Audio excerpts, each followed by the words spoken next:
موج التحرير.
আমরা কি করছি? ছাত্রলীগের পর হামলা দিতে আমরা কিছু করছি?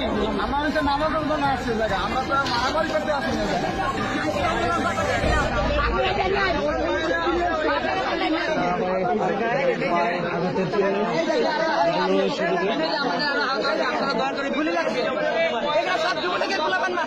এখানে আমরা নামাজ পড়ে যখন বেরোইতেছিলাম অনেকেই সুন্নাত শেষ করে নাই।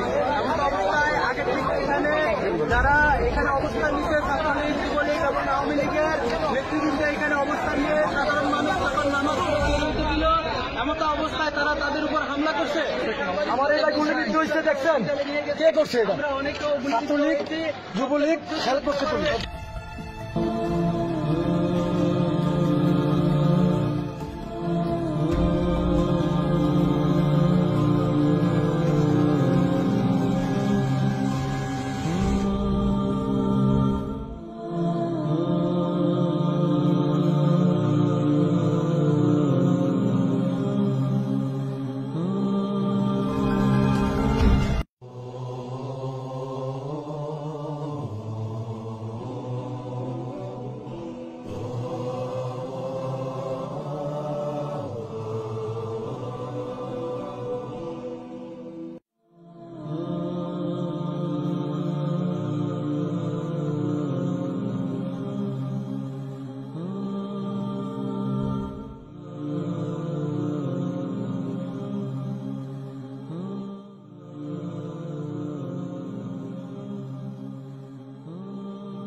জনতার পিঠ দেয়ালে ঠেকে গেছে। জনতা যদি রাজপথে নেমে আসে, হেলমেট বাহিনী পালাবার পথ খুঁজে পাবে। আমার ভাই শহীদ কেন? ইমানিয়ায় হামলা কেন?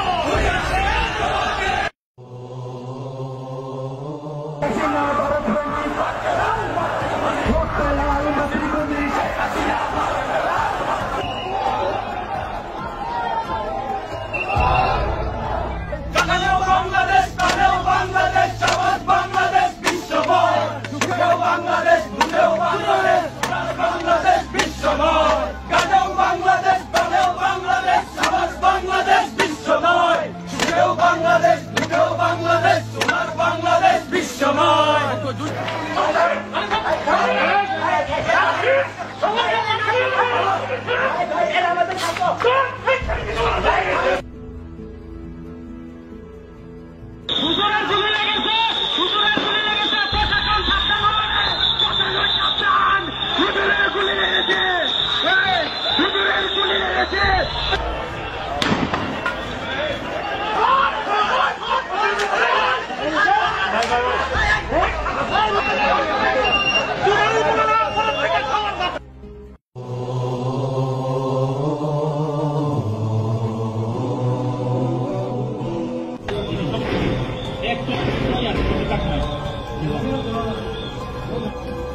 ছাত্রলীগের হাতে অস্ত্র, আমাদের হাতে অস্ত্র নাই, আমাদের একটাই অস্ত্র আছে, আমরা জবাব দিয়েছে। খুলে আল্লাহ কাছে আওয়াজ পৌঁছে দেয়, আল্লাহ যদি জনগণকে দিয়ে খবর করল বাংলাদেশ দেখতে চাই না, অপসারণ করে দাও। বাংলাদেশটাকে তারা শুধু নিজেদের মনে করেছে, পুলিশ বাহিনীর মাধ্যম দিয়া রাষ্ট্রপতি জমা করবা, যখন জানেন তাই পুলিশ জানাই দিবা, এটা হচ্ছে তোমার বাংলা। মুসলমানদের ব্যঞ্জন বুঝতে হবে, একটা কসাইকে বাংলাদেশে সম্মান দিতে গিয়ে তোমরা আমাদের ইমানদার ভাইদের তাজা রক্ত রোহিত করে শাহাদতের মাকামে পৌঁছে দিয়েছ। মনে রাখবা, এই রক্ত বিছা যাবে না, কথা বলবে একদিন। গুলি করবো তো গুলি, এই বুকটা পাতি দিলাম, গুলি করো।